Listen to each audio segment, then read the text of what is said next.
São uns espetáculos miúdos, mas na altura o início foi complicado. Pois, Oh, imagino. Ricardo, mas estamos aqui para falar Exato. eu durante a gravação vou tratar por você, se não te importares, porque Está bem. vai passar e nós evitamos o contacto mais informal, mas aqui estamos mais à vontade. Eu dou muito bem com o Paulo Fonseca, já falei com ele, mas queria também falar contigo, porque acho que foste das pessoas que lá estavam aquela que menos contou a sua experiência, por aquilo que eu fui vendo. Eu também falei com o Nelson Sim, Monte, sim. falei com o Edgar e faltava falar-me contigo com mais calma. Se Ok. calhar de uma forma mais fria, porque eu falei com eles muito em cima do problema que vocês viveram. Uhum. Ricardo, e para te conhecer um bocadinho melhor, ia-te perguntar primeiro como é que surgiu a possibilidade de ir para o Shakhtar e para a Ucrânia, antes de mais nada. Olha, eu o ano passado tive uma experiência também diferente. Portanto, eu tive um ano na Arábia Saudita. Essa experiência chegou ao fim e eu fiquei assim um bocadinho sem projetos, sem saber o que fazer. Portanto, aproveitei para descansar 1 ou 2 mesinhos, porque de facto a experiência na Arábia também foi, de certa forma, especial, diferente, durante uma pandemia. Portanto, também dava uma bela história para contar. E eu, a determinada altura, fui falar com um dos grandes nutricionistas portugueses, que de facto é muito requisitado para trabalhos, para muitas vezes consultadoria, outras vezes mesmo para ser ele o próprio a trabalhar como nutricionista. Não podendo ele e tendo eu perguntado por ele se ele sabia de alguma oportunidade, ele canalizou para mim e avancei. Pronto. Era uma necessidade que o clube tinha. O clube já tinha um nutricionista, não a full time, mas alguém que ia mensalmente. Pronto, o colega Filipe Souza. Mas havia a necessidade do clube ter alguém full time. Como o Filipe não podia, do ponto de vista pessoal e também tendo em conta os projetos profissionais que tem, não podia dar esse contributo full time. Ele falou com o Vitor Hugo, no fundo, este tal colega nutricionista, perguntar se ele conhecia alguém e, portanto, e depois acabou por chegar à minha pessoa. E eu aceitei, avancei. Pronto. Eu já tinha tido uma experiência num clube de futebol da Primeira Liga, eu tinha estado no Belenenses Stade, depois surgiu a hipótese Arábia Saudita. E neste terceiro ano, desde que estou no fundo legal para trabalhar, era a oportunidade ideal. Portanto, ia para um clube de Liga dos Campeões, ia para um projeto completamente diferente, onde eu senti que de facto podia crescer e aprender muito, também com o Filipe, que já lá estava há algum tempo, portanto também beber aqui um bocadinho da experiência dele, e pronto, e acabou por ser assim. Todo o feedback que chegou da Ucrânia, de Kiev, na altura, porque vocês estavam mais em Kiev do que em Donetsk. Aliás, nós Exatamente. estávamos já em Donetsk. Já. Era positivo, ou seja, nada fazia prever algo do género. De todo, de todo. Assim, eu sabia, como é óbvio, que havia atenção na região do Donbass, não é? E que isso tinha provocado a mudança do Shakhtar para Kiev, mas estava longe de pensar que isto iria acontecer. Mesmo durante este período, até mesmo durante o início da tensão, toda a mensagem que vinha por parte dos ucranianos era de que nada iria acontecer. Pronto, eles vivem aquele ambiente desde 2014, portanto são muitos anos com potenciais ameaças a este nível, e pensaram que este ano, ou que desta vez, iria ser mais uma como as outras. Portanto, se já não estava à partida, antes de arrancar, à espera disto, muito menos estava depois de ter este contacto com os ucranianos e esta visão deles, do lado deles. Há quanto tempo é que o Ricardo estava lá?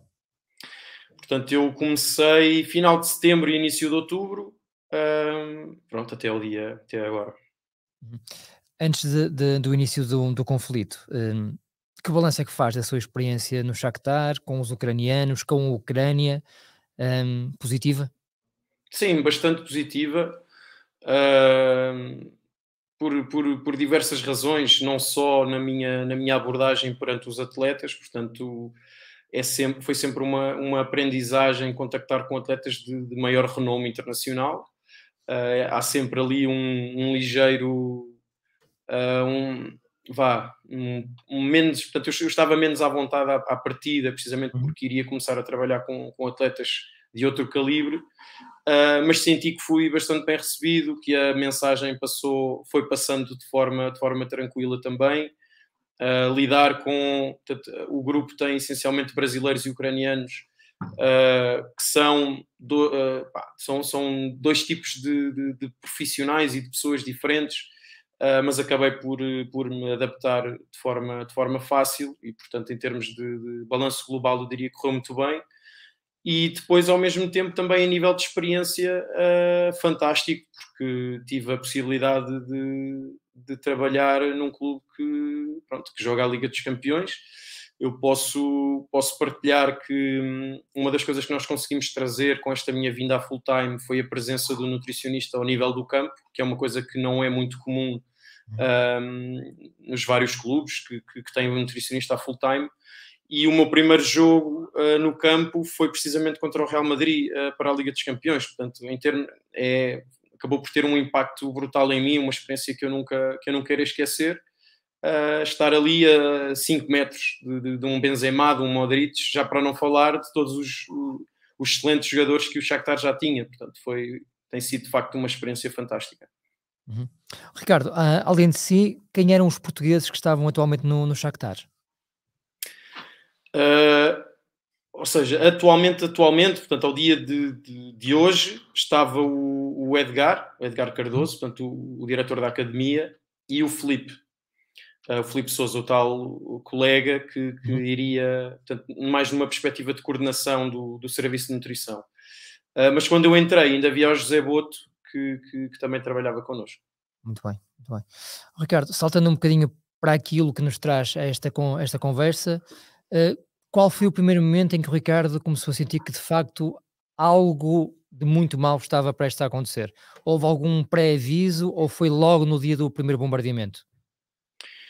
Assim, de muito mal, confesso que só mesmo quando acordei no dia dos primeiros bombardeamentos é que tive consciência que de facto o que estava a acontecer era muito sério.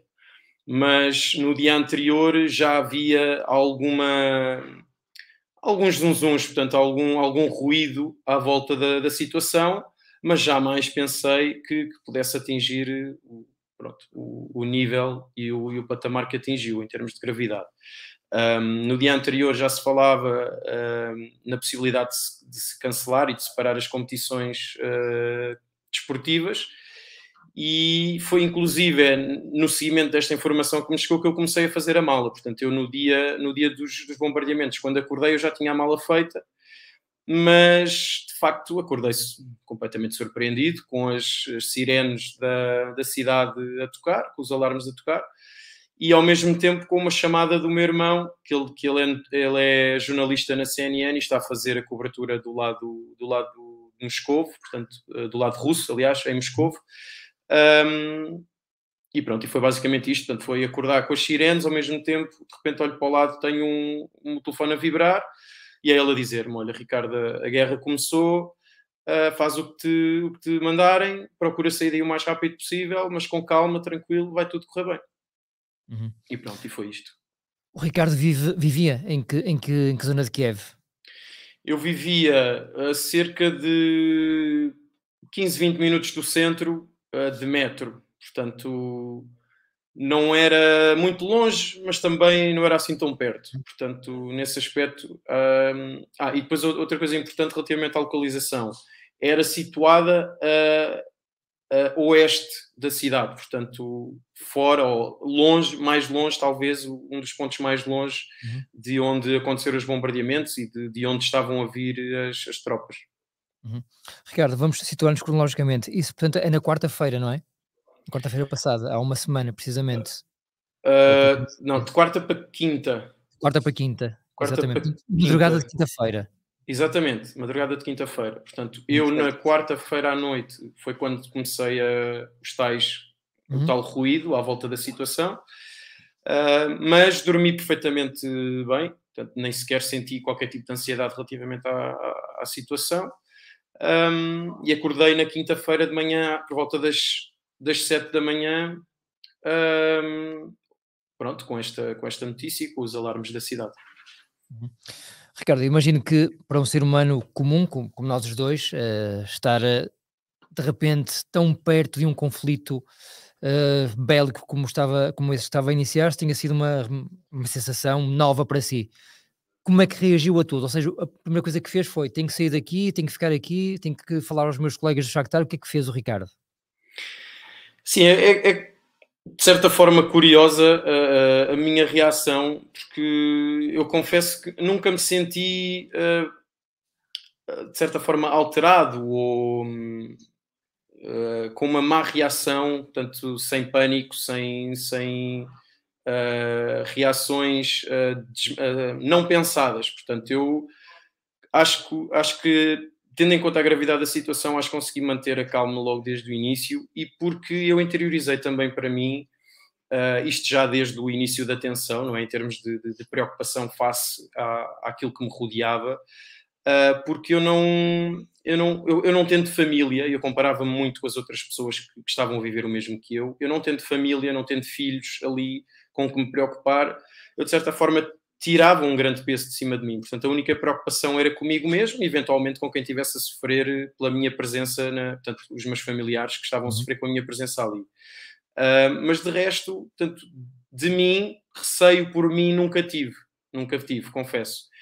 Portanto, naquele momento, quando o meu irmão me diz Ricardo, a guerra começou, eu obviamente fiquei ali um tempo a assimilar, ok, isto está mesmo a acontecer.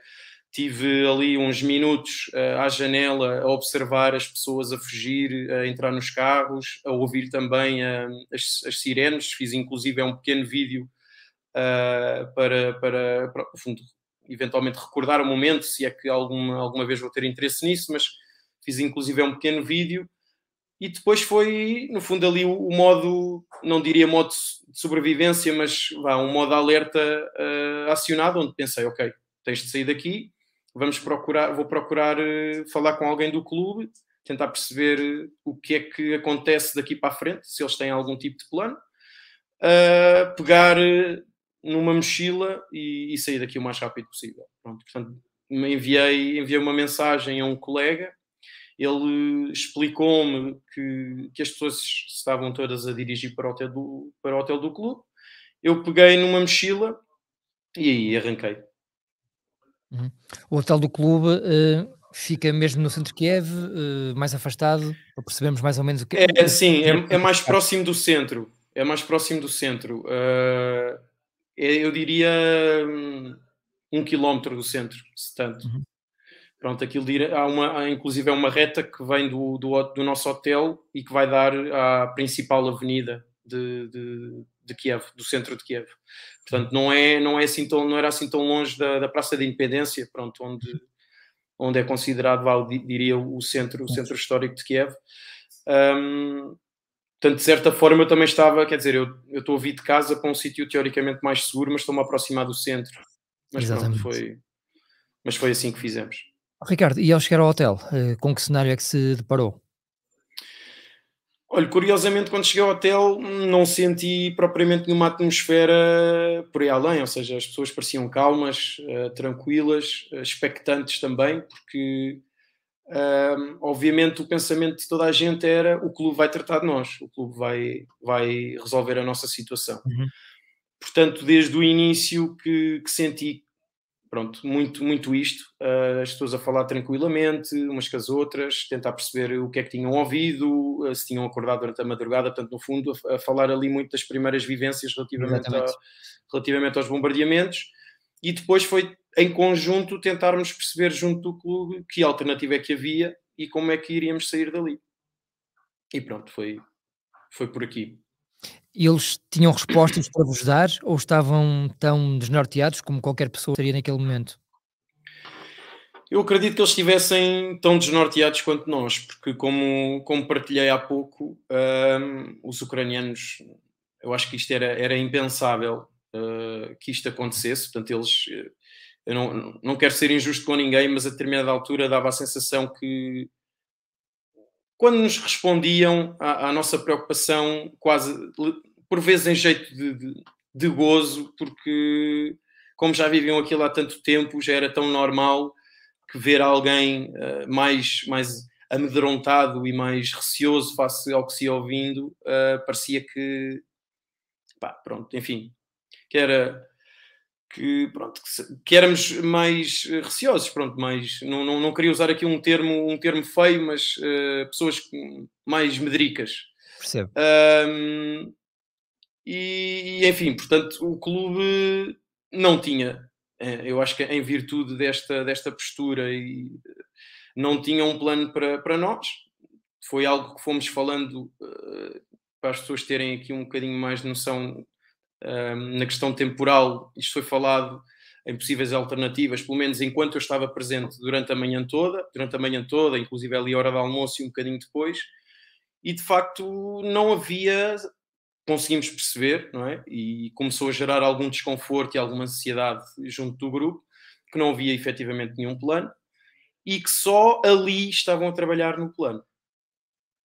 E então, no seguimento desta incerteza, deste aumento de ansiedade, de ausência de respostas, e ao mesmo tempo, como estava a receber muito feedback e muita preocupação de Lisboa, acabo por receber uma chamada de uma familiar minha que é casada com um embaixador de Berlim, e que me começou a orientar dali para a frente, deu-me ali também bastante confiança para avançar com as opções da embaixada, porque a sensação que me dá ao dia de hoje é que as pessoas não confiam muito nas embaixadas, acham que não têm capacidade de resposta. Mas foi efetivamente a melhor coisa que me aconteceu naquele momento, porque ela, no fundo, acabou por me reforçar bastante a necessidade de ter um plano B, ou pelo menos tentar ter mais opções para eu sair dali, não ficar só focado na resposta clube. Exatamente. E pronto, eu confesso que numa fase inicial fiquei um pouco reticente, porque a embaixada situava-se a cerca de 3 km dali, eu não tinha possibilidade de me deslocar lá sem ser a pé, e as chamadas que eu tinha tentado fazer também não tinham surtido efeito. Portanto, uma nem sequer chegou, havia 2 contactos, uma nem sequer ligava, portanto uma nem sequer funcionou, e uma segunda ia parar ao atendedor de chamadas, e como o atendedor vinha em russo, eu não conseguia entender. Pronto, e ali no espaço de 20, 30 segundos aquilo tirou-me 2 ou 3 euros, já nem sei, portanto eu pensei, não vai ser por aqui que eu vou conseguir obter resposta, porque estou completamente desnorteado, e se eu gastar todo o dinheiro que tinha ali naquele momento ia impedir-me de poder ter qualquer tipo de contacto de emergência. Portanto, pensei, ok, não vai ser por aqui.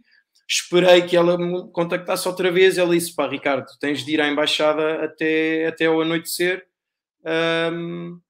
por isso tenta tratar disso, porque precisas de ter mais opções. E eu...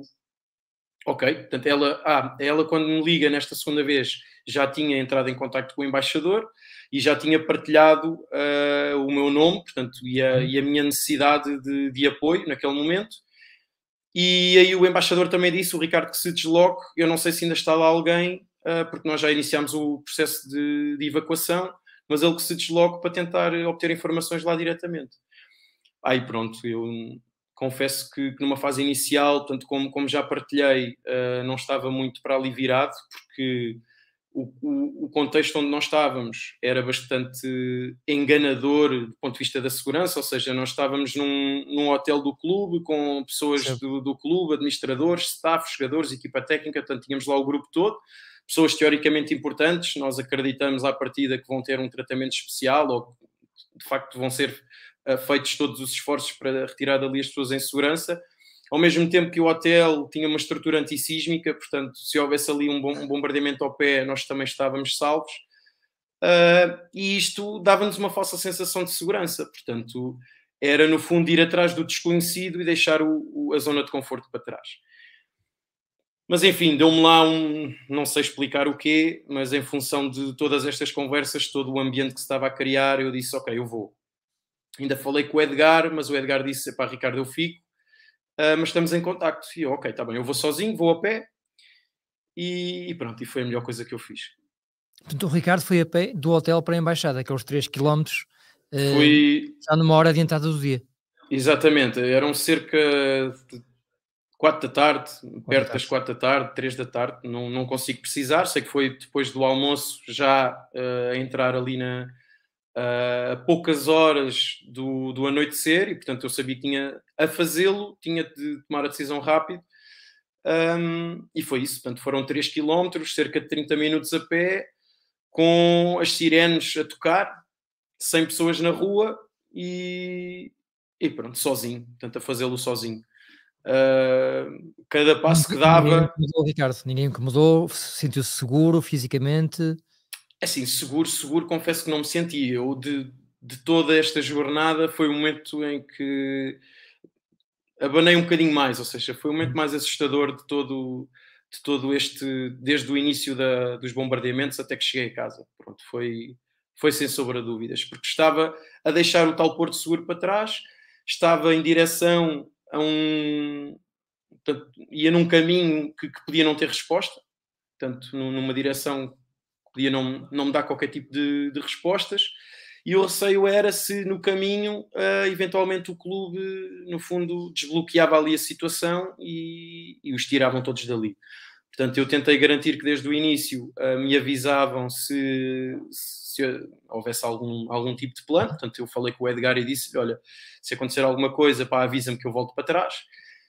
E pronto, portanto, foi assim. Portanto, foi este o cenário.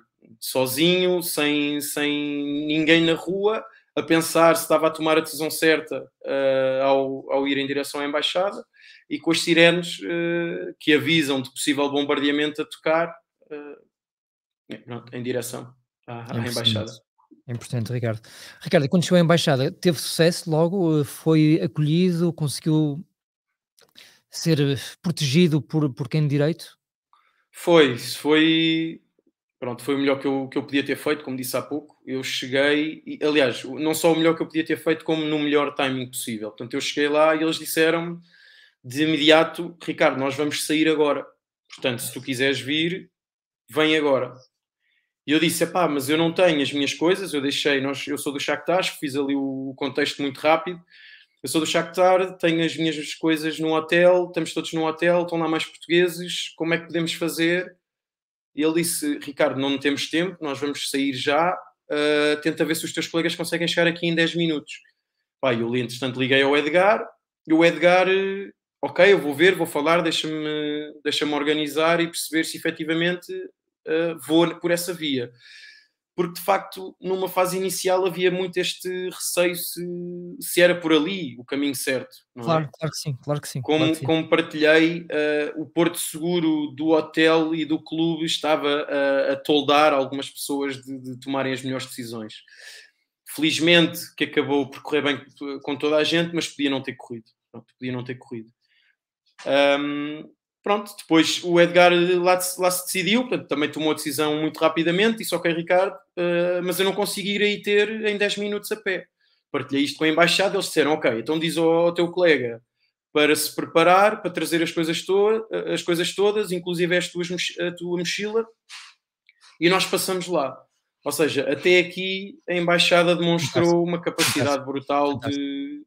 de ajuda, porque na verdade eles partilharam connosco que eles tinham todo um trajeto delineado e iam fugir a este trajeto para ir buscar uma pessoa, portanto estavam a pôr em risco todas as outras por causa de uma. Mas Uhum. foram excepcionais, foram impecáveis, e de facto eu só tenho coisas boas a dizer deles. Claro que sim. Ricardo, portanto, vocês vão buscar o Edgar ao hotel e depois daí? Depois iniciamos uma jornada de cerca de 15 horas num carro. Portanto, nós éramos 4 carros, éramos cerca de 15 pessoas, em direção a um dos portos de abrigo. Portanto, aqui um dos planos era precisamente fugir ao avanço das tropas. Uhum. Perdão. Precisamente fugir ao avanço das tropas. Portanto, a direção que nós tomámos foi sul e oeste. Portanto, precisamente para fugir a qualquer investida que pudesse surgir. Portanto, reduzimos grandemente a possibilidade de nos cruzarmos com tropas, nem com tropas ucranianas nos cruzámos, acabámos por ver eventualmente um ou dois caças no fundo os MiGs ucranianos, portanto são os aviões militares ucranianos, e pouco mais. Portanto, vimos uma natural corrida às bombas de combustível, vimos muitas pessoas a guiar no mesmo sentido que nós. Felizmente, naquele momento, não apanhámos muito trânsito. Também acabámos por escolher rotas mais secundárias, precisamente porque saindo de zonas à partida seguras, para depois ficarmos parados e expostos no trânsito, acabaria por não ser um bom plano de evacuação. Então, os militares nesse aspecto também acabaram por fazer um trabalho fenomenal e tanto o caminho foi mais longo, mas não tivemos qualquer tipo de problemas. Portanto, fizemos todo este caminho de forma tranquila, sem trânsito, apesar de, por estradas mais difíceis, que atrasou um bocadinho. Portanto, nós, para ter uma noção, em 15 horas fizemos a volta de 450 km, portanto, está uma média de 37, 38, 40 km por hora, portanto, não dava sequer para fazer grandes velocidades. Depois com algumas paragens, porque éramos muitos, portanto, foi um percurso que se fez de forma tranquila, mas que não foi assim tão célebre. E isto podia, de certa forma, ir-nos trazendo alguma intranquilidade, mas, de facto, as coisas foram tão tranquilas, tendo em conta o contexto de guerra, que correu tudo lindamente mesmo. Na vossa comitiva eram todos portugueses, então? Portugueses e luso-ucranianos. Portanto, tínhamos também alguns ucranianos que trabalhavam na embaixada, inclusive alguns familiares e amigos que se juntaram para poder ser evacuados. Acabaram por sair pela fronteira com a Roménia? Não, nós saímos na fronteira com a Moldávia. Com a Moldávia, e depois, no mesma noite, depois passámos pela fronteira da Roménia. Porque aquilo era, o ponto onde nós entramos era muito próximo, mas era um ponto facilitado e era um ponto onde entravam menos carros. Portanto, nós mesmo assim ainda apanhámos uma fila, eu diria que tivemos ali entre passar e não passar, e uma fila inicial, tivemos à volta de uma hora e meia. Depois lá conseguimos passar à frente, tendo em conta aqui também os contactos da embaixada, acabou por ser bastante positivo para nós, porque senão acho que tinha demorado inclusive um bocadinho mais. Mas isto para dizer que portanto, também isto estava planeado, ou seja, os pontos de acesso, tudo estava planeado ao pormenor e de facto foram também os grandes responsáveis para que tudo tivesse corrido de forma tranquila connosco. O Ricardo e os seus amigos, camaradas de aventura, se me permite, portanto, chegam sexta-feira à noite, mais ou menos, a essa fronteira com a Moldávia. Exatamente. Portanto, nós naquele dia chegamos a um primeiro porto de abrigo numa cidade mais a sul de Kiev, que se chama Khmelnytsky. Pernoitámos lá, portanto nós aí já só chegámos às 7 da manhã, portanto as tais primeiras 15 horas a conduzir. Chegámos a Khmelnytsky e depois no dia a seguir, portanto com 2 horas de sono por aí, fizemos a estrada novamente e aí sim, ao fim de 20 horas, chegámos à Roménia. Portanto foi um caminho também bastante longo, muito cansativo, com poucas horas de sono. Portanto nós inclusive, e pronto, é uma das coisas que também nos dá algum orgulho, nós a determinada altura começámos a ajudar também, portanto a guiar carros, no fundo a garantir que aquele plano não dependia só dos nossos militares e de quem nos acompanhava. Portanto fomos tentando ajudar da melhor forma possível, tanto eu como o meu colega, o Edgar. Também no nosso carro a tentar manter ali as coisas com alguma energia, pôr música, ir contando algumas piadas. Portanto fomos tentando manter o melhor ambiente possível e de facto depois felizmente reconheceram que os ajudou, e isso para nós foi fenomenal, podermos estar a contribuir positivamente para que as coisas corressem bem. E foi também isso que permitiu que fizéssemos a viagem direta para a Roménia, porque numa primeira fase, e devido ao cansaço, portanto, houve a necessidade de fazermos uma segunda dormida antes de chegarmos ao nosso destino final. Mas pronto, lá conseguimos ajudar, parámos uns 30 minutos também para descansar, para dormir um bocadinho, mas depois fizemos a estrada e a coisa correu lindamente. Uhum. Com as tropas fronteiriças foi tudo mais simples? Ou seja, não houve qualquer tipo de bloqueio por parte das tropas ucranianas e depois moldavas na fronteira e romenas depois? Com as moldavas, connosco, portugueses não, mas com os ucranianos sim. Pronto, foi um dos momentos, portanto, eu relatei há pouco o momento mais assustador, este foi o momento mais difícil do ponto de vista emocional, porque foi assistir às famílias a despedir-se dos maridos, Ok. filhos, crianças pequenas de 5, 6, 7 anos a despedir-se dos pais, mulheres a despedir-se dos maridos. Foi bastante duro assistirmos àquilo in loco. Enfim, algo que eu não desejo a ninguém passar. Não era comigo e foi pronto, não, confesso, não me consegui conter do ponto de vista emocional e Claro. foi comum a todas as pessoas que ali estavam, porque de facto não tenho grandes palavras para Muito forte. descrever o que é muito forte mesmo, mesmo. Do vosso grupo ninguém teve que passar por essa provação, toda a gente conseguiu avançar. Do nosso grupo, de portugueses, sim, portanto, de ucranianos, não. Portanto, lá Dos está. ucranianos é que houve até esse. Nós já nesta fase, portanto, após o primeiro descanso, passámos de 4 carros na primeira jornada, portanto, as tais 15 pessoas íamos em 4 carros. Depois do descanso passámos para 9 carros. Uhum. E após a fronteira da Moldávia passámos de 9 para 6 carros. Portanto, houve 3 carros com homens ucranianos, não estavam completamente cheios, mas eu diria que foram à volta de 6, 7 homens, que, entre homens e jovens adultos, portanto havia também alguns jovens na ordem dos 18, 20 e poucos anos, que ficaram também para trás. E pronto. E foi isso que tivemos de assistir. Uhum.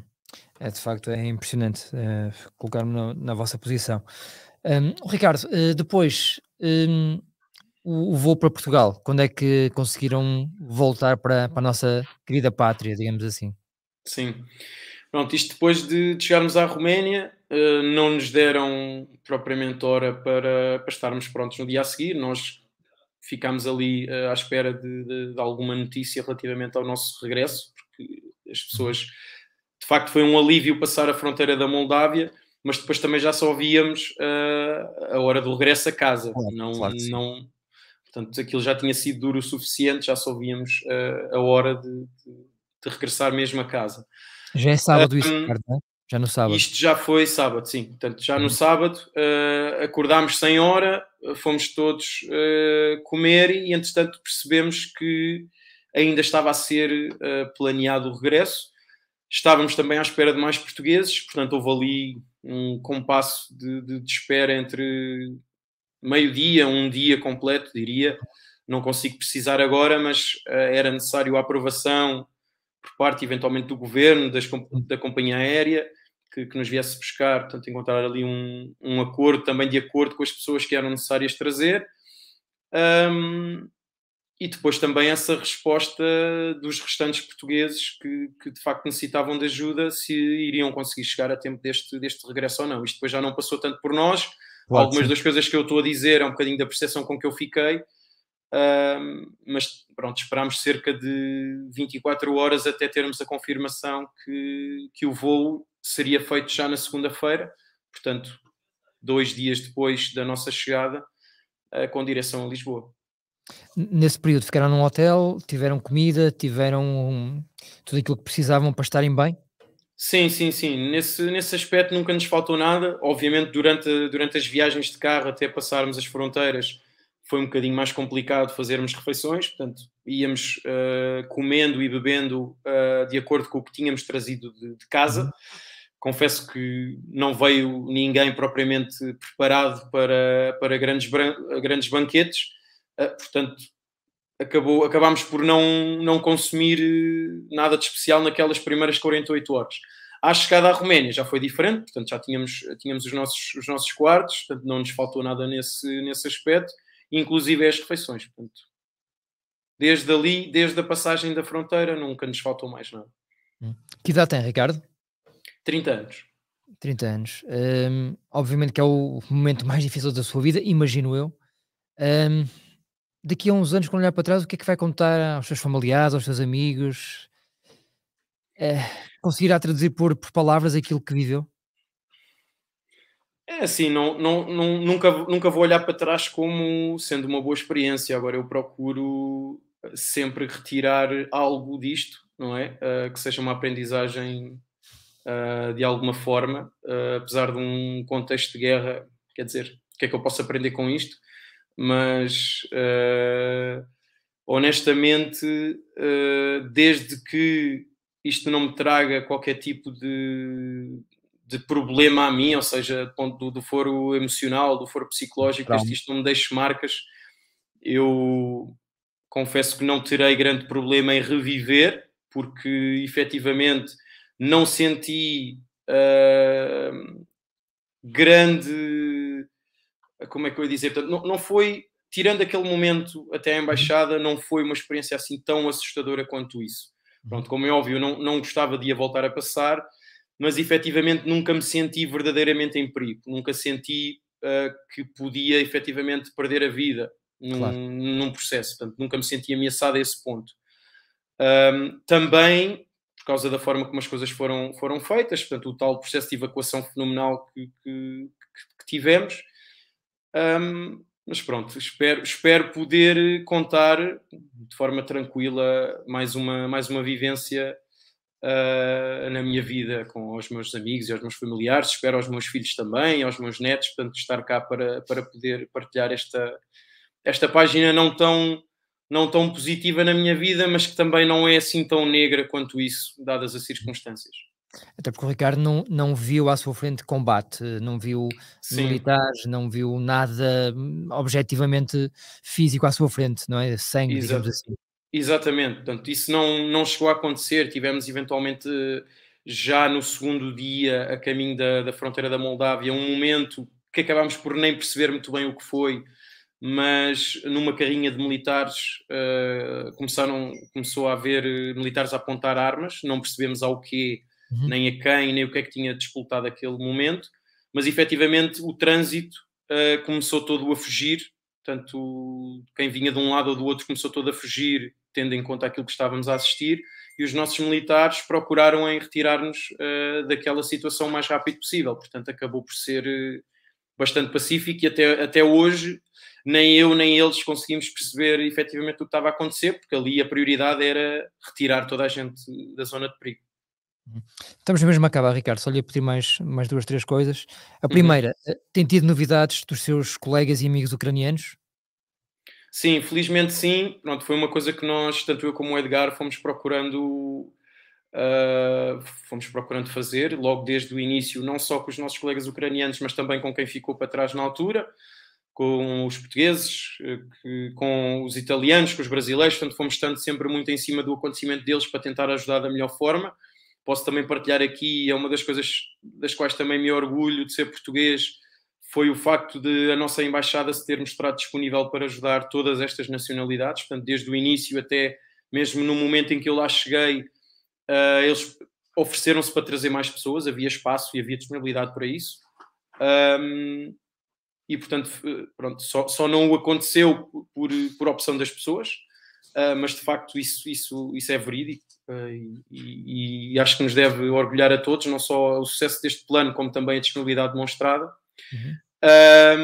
Mas sim, fomos tendo bastante feedback ao longo do tempo e naturalmente não vivemos aqueles momentos com os ucranianos, porque eles, sendo o país deles, ficaram nas suas casas, mas fomos tendo sempre um feedback positivo. Ainda hoje, no dia de hoje, na manhã de hoje, tivemos mensagens no grupo do clube e estão todos muito bem a conseguir ultrapassar bem a situação. E pronto, e esperemos que assim se mantenha até ao final da guerra. As imagens de Kiev, eu conheço também bem a cidade, são impressionantes. Hum, algum deles ainda está em Kiev ou conseguiram fugir daquela zona mais problemática da cidade? Do que sei, alguns deles conseguiram fugir um bocadinho para a periferia, para zonas onde têm casas com os pais ou com as famílias, portanto conseguiram fugir um bocadinho do centro de Kiev, felizmente. Mas creio que nem toda a gente assim o conseguiu. Não tenho informação de todos, mas dos que sei, de facto conseguiram fugir mais para as zonas de Lviv ou para terras mais, como é que eu ia dizer, não é abandonadas, não me está a vir a palavra, mas no fundo mais longe da zona da grande cidade, portanto mais junto ao campo, portanto sem grande interesse do ponto de vista militar e estratégico. Sim. Duas questões e estamos, Ricardo. O primeiro tem a ver com o povo ucraniano. Que imagem é que ficou daquele povo? É um povo que gosta de receber, que o recebeu bem? O que é que leva dos ucranianos e do país? Sim, eu não posso queixar minimamente, fui muito bem tratado, de facto, são bons a receber as pessoas, mas acima de tudo e no contexto da guerra eu acho que devo eu acho que sobressai o facto de serem muito patriotas. Qualquer um, mesmo no seio, obviamente nunca vi ninguém do clube propriamente disposto a querer ir para a guerra, mas no geral, não só do clube, mas também fora, porque conheci algumas pessoas fora daquele contexto, vi as pessoas bastante interessadas em querer fazer parte da defesa do seu país, portanto, em defender os seus interesses, no fundo, em olhar para o país como uma nação completamente afastada dos ideais da Rússia e daquilo que defendem. Ricardo, para acabar, é a pergunta obrigatória. Como é que olha para a sua carreira, a sua ligação ao futebol profissional? O que é que lhe apetece fazer a partir de agora? Acredito que agora queira descansar um bocadinho, obviamente, mas a médio prazo, olha para a frente e quer continuar ligado ao futebol profissional? Sem dúvida que sim, sem dúvida que sim. Aliás, o que me faz estar hoje a fazer o que estou a fazer é precisamente a ligação ao desporto, de uma maneira geral. Portanto, a nutrição só faz sentido para mim se for no contexto do desporto de alta competição. Se puder ser no futebol, ainda mais. Pronto, sou apaixonado por futebol e poder unir estas duas áreas da minha vida, fantástico. Quanto aos dias de hoje e ao futuro daqui para a frente, primeiro, claro que sim, descansar um bocadinho, sentar um bocadinho as ideias. Depois, confesso que não estou para já e tão cedo, e enquanto não... Obviamente que isto é um bocadinho precoce dizer isto, mas eu não me apetece, enquanto os ucranianos estiverem a passar pelo que estão a passar, estar já a pensar num contexto profissional, pronto, aqui numa perspectiva de solidariedade, e porque tenho lá colegas e tenho amigos, claro que sim. E que também estão dependentes do clube, portanto acredito que o clube também à partida fará os possíveis para não só continuar em funcionamento, como também garantir que não nos faltará nada a nós que estamos aqui e aos ucranianos que estão lá. Portanto, confesso que não é um tema para já, ainda é precoce pensar nisso. Agora, sem sombra de dúvidas que vou querer continuar ligado ao futebol, e também não ponho de parte, caso assim, e espero que sim, portanto, caso o clube continue a funcionar normalmente e que o campeonato ucraniano volte à normalidade, não ponho de parte continuar no Shakhtar Donetsk. O seu contrato expirava quando, Ricardo, com o Shakhtar? Terminava agora no final da época. Final da época. Muito bem. Portanto, isto foi uma primeira experiência, pronto, um nutricionista full-time, e ficou assim definido uma primeira época para avaliarmos. Claro que sim. Tem tido interesse em ver as notícias sobre a guerra na Ucrânia, ou tem desviado um bocadinho a atenção? Tentado desviar um bocadinho a atenção? Confesso que desde que cheguei, portanto desde segunda-feira à noite, que desliguei um pouco, não 100%, mas procurei repousar um bocadinho, descansar um bocadinho, porque de facto nós durante toda esta viagem, toda esta jornada até eu chegar a casa, tivemos a consumir estas notícias quase 24/24.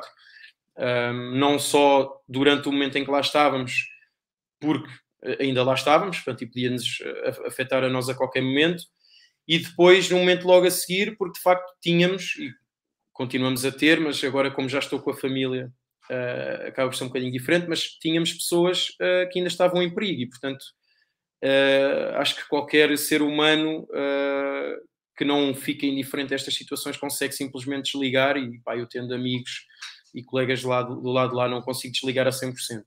Desliguei um pouco porque de facto estava aqui no seio da família e precisava efetivamente, dada a situação, de descansar, mas não tenciono desligar a 100% mais uma vez porque, pronto, porque estão lá pessoas de quem prezo, de quem gosto.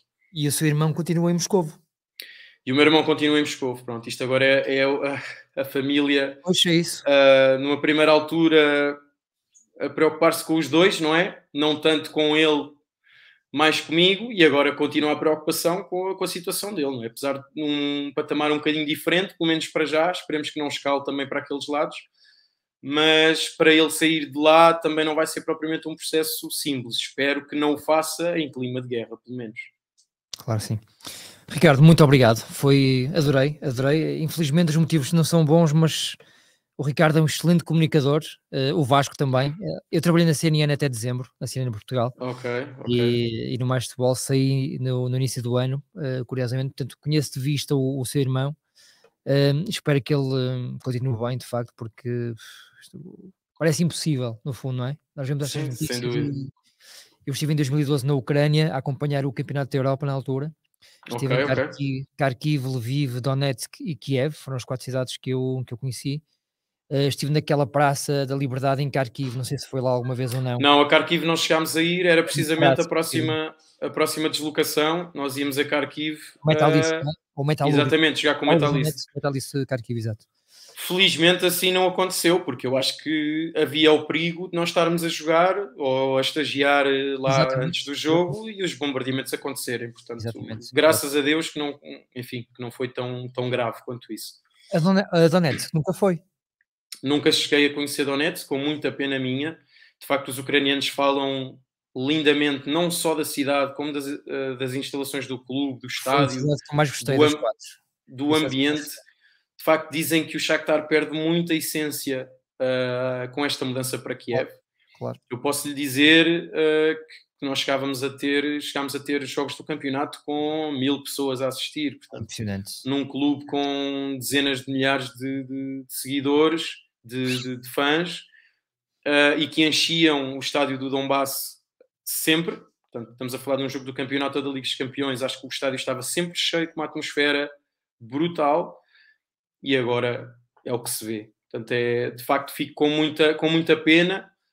Confesso que, obviamente, de certa forma, com alguma consciência de que pode ser um cenário que nunca irei viver, mas todos estes meses ansiava por essa possibilidade. Portanto, pensava, ou seja, eu até inclusive, e se calhar voltando aqui um bocadinho atrás na pergunta que me fez inicialmente, claro. Eu não só não pensava que isto pudesse acontecer, esta guerra, como até pensava que algum dia pudéssemos voltar a Donetsk. O Paulo Fonseca, com quem me dou profissionalmente bem, já falamos bastantes vezes, ele contava-me precisamente isso, que jogavam em Kiev com 1000 pessoas a ver os jogos, e eu dizia-lhe ao Paulo, eu estive lá no Donbass Arena a fazer o Portugal de Espanha nas meias finais de 2012, e foi, não quero exagerar, mas diria dos 3 melhores estádios que eu tive na vida, e já vi dezenas, para dizer centenas. Era fantástico. Depois tinha um parque à volta, uma espécie de parque da cidade à volta do estádio, mas gigantesco, as famílias andavam por lá a passear.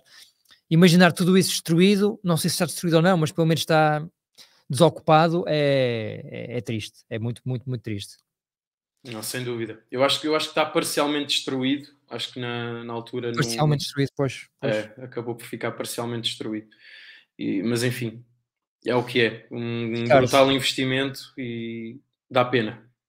Ricardo, adorei a conversa, sinceramente. O Ricardo é um excelente comunicador, é da família, está nos nossos planos. Obrigado. A partir de agora, aquilo que eu puder ser útil, eu sou o chefe de redação aqui do 00 e da SIC Desporto no Porto. Ricardo, alguma coisa que eu possa ser útil, nem que seja em contactos, por favor, tenho todo o gosto em poder ser útil e ajudar.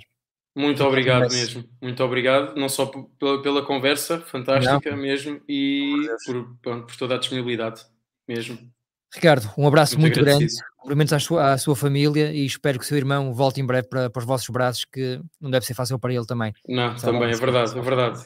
Tenho ideia dele ter também sofrido muito à medida que está a trabalhar, fomos falando muito, mas tenho ideia que houve um dia complicado para ele, pronto, saber que o irmão estava a passar por isto, e pronto, eu só espero que ele também, de facto, não passe pelo mesmo, porque já basta um, já basta um. Já bastam.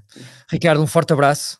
Tudo Um bom grande para abraço, vocês. mais uma Tá bem? vez. Muito Até obrigado. logo. Muito obrigado. Obrigado por tudo, Ricardo. Com Obrigado. licença. Nada, Obrigado. por essa. Com licença.